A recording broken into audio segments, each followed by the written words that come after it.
Tu as déjà eu envie de répondre, puis tu t'es tu. Pas par faiblesse, mais parce que quelque chose en toi a dit « stop ». Et tu l'as vu dans leurs yeux. Ton silence les a déstabilisés. Et si ton silence en disait bien plus que n'importe quelle réponse? Dans cette vidéo, je vais t'aider à comprendre ce pouvoir invisible, celui qui vient du calme, celui qui dérange plus que les cris. Tu connais ce moment où tu pourrais répondre, mais tu choisis de te taire?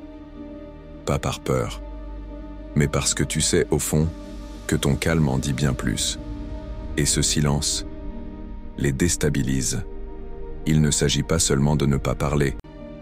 Il s'agit de choisir ce que tu laisses entrer en toi et ce que tu refuses de nourrir. Ton silence n'est pas vide. Il est un message. Il est une force. Parfois, ne pas réagir, c'est affirmer qui tu es sans t'expliquer. Tu choisis de ne pas nourrir le conflit, de ne pas te justifier face à ceux qui ne cherchent pas à comprendre. Ils te posent des questions, ils t'analysent, mais ils ne t'écoutent pas. Et là, sans crier, sans te justifier, tu laisses le vide parler. Ce vide qui leur renvoie leur propre agitation. Ton silence devient un miroir, et ce reflet les met mal à l'aise. Parce qu'ils ne peuvent plus te contrôler, tu n'offres plus de prise. Quand tu choisis le silence, ce n'est pas que tu n'as rien à dire. C'est que tu choisis de ne pas gaspiller ton énergie. Tu retires ton attention. Tu reprends ton espace intérieur. Et ce vide devient une puissance, une barrière douce, mais ferme. Tu sais, ceux qui ont besoin de te voir réagir pour se sentir exister, ils vont paniquer. Ils vont insister, te provoquer. Mais plus tu restes centré, plus ils perdent leur pouvoir, parce qu'ils comptaient sur ta réaction. Et toi, tu leur offres ton absence. Ce calme-là, c'est un langage que seules les personnes en paix comprennent. Les autres y verront une menace, une incompréhension. Mais ce n'est pas à toi de les rassurer. Ce n'est pas à toi de faire le lien pour deux. Souvent, ce silence vient après des années à trop parler, trop expliquer, trop faire des efforts pour être entendu. Puis un jour, tu arrêtes. Non pas par lassitude, mais par clarté. Parce que tu comprends que tout le monde ne mérite pas ton explication. Et là, tu réalises, ce n'est pas que tu te tais, c'est que tu te protèges. Et que parfois, c'est la meilleure réponse possible. Il ne s'agit pas de fuir, il s'agit de choisir. De dire, je ne répondrai plus aux attentes qui m'abîment. Et là, tu sens un apaisement nouveau. Comme si chaque mot non dit devenait un acte de protection. Une muraille douce, invisible, mais bien réelle. Et parfois, ton silence, c'est aussi un soin, une pause, un recentrage.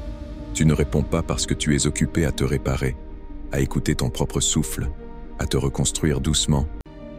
Tu te rends compte qu'on peut poser une limite sans élever la voix, qu'on peut se retirer sans tourner le dos, juste en restant là, présent, mais ancré dans autre chose, dans une paix plus grande. Et cette paix, elle n'a pas besoin de spectateurs pour exister. Ce silence-là, il est plein. Plein de toi, plein de décisions prises, plein d'expériences qui ont forgé ta clarté. Et il mérite d'être respecté, même s'il dérange. Surtout s'il dérange, tu n'as plus à convaincre. Parce que le vrai respect ne se réclame pas. Il se manifeste quand tu n'as plus besoin de parler. Ce que tu choisis de ne plus nourrir s'éteint de lui-même. Et tu sais, ce choix du silence, ce n'est pas un retrait. C'est une présence différente.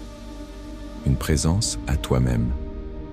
Un recentrage qui fait du bien, même s'il est parfois incompris. Le monde veut souvent du bruit, des réactions, des justifications. Mais toi, tu offres du calme. Et dans ce calme, il y a une vérité que personne ne peut arracher. Il arrive que certaines personnes soient déroutées par ce changement. Elles te connaissaient bavard, réactif, toujours prête à t'expliquer.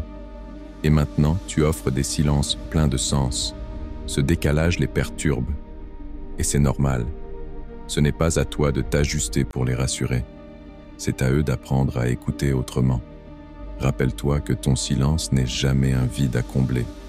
C'est un espace sacré où tu te retrouves, où tu entends enfin ta propre voix sans les bruits extérieurs. C'est dans ce silence que naît la clarté. C'est là que tu apprends ce que tu veux vraiment nourrir et ce que tu choisis de laisser s'éteindre. Et parfois, le plus grand acte d'amour que tu puisses poser, c'est de te taire. Pas pour fuir, mais pour rester fidèle à toi-même. Tu ne réponds plus par automatisme, tu réponds par choix. Et ce choix, c'est ta liberté. Il y a une forme de pouvoir invisible dans celui qui garde son calme. Ce n'est pas un pouvoir sur les autres, mais un pouvoir sur soi. Et c'est peut-être ça le plus grand des pouvoirs. Rester souverain, même dans le tumulte. Et si ce calme devenait ton nouveau langage? Souviens-toi aussi que le silence est un choix actif. Il ne s'agit pas d'être passif, mais de décider ce que tu choisis de cultiver, ce que tu décides de préserver. Le silence, c'est parfois la forme la plus claire de l'alignement. Et dans ce choix, tu offres un modèle différent. Un modèle où la paix intérieure n'a pas besoin d'être bruyante pour être puissante, où la dignité se trouve dans le fait de rester entier, même quand le monde pousse à se disperser. Alors la prochaine fois que tu sens monter la colère, la frustration ou le besoin de te justifier, respire. Rappelle-toi, ton silence est un espace sacré. Tu as le droit d'y rester. Dis-moi en commentaire ce que tu vas essayer en premier. Et si cette vidéo t'a apporté un peu de clarté ou de paix, pense à t'abonner à Zero Tracas. Ici, on apprend à avancer sans s'épuiser.